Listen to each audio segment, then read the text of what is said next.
हाय दोस्तों, नमस्कार। हम आपको बीच खिलौना गीत सुनाने जा रही हूँ। अगर अच्छा लगेगा तो मेरा गीत के दिल से लाइक, सब्सक्राइब एंड शेयर जरूर कीजिएगा।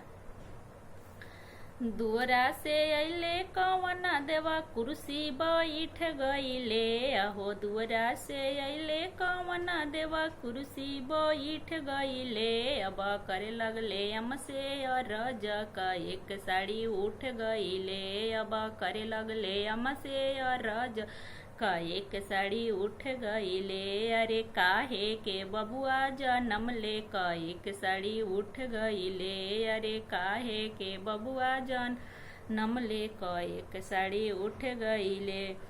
चार साड़ी नाउने चार साड़ी डगरी ने, चार साड़ी नाउने चार साड़ी डगरी ने, चार साड़ी हौवे न नदिया बर हो साड़ी उठ गईले, अहो चार साड़ी हौवे न नदिया बर हो साड़ी उठ गईले।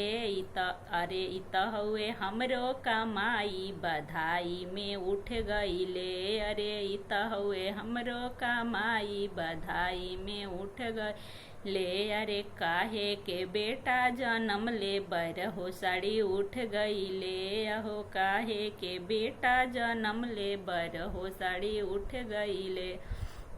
चार साड़ी नाउने चार साड़ी डगरी ने, चार साड़ी हौवे न नदिया बर हो साड़ी उठ गईले, अरे चार साड़ी हौवे न नदी बर हो साड़ी उठ गईले। अरे इत हौवे रेल के कमाई बधाई में उठ गईले, अहो इत हौवे रेल के कमाई बधाई में उठ गईले। अरे काहे के बेटा जन्म ले बर हो साड़ी उठ गईले।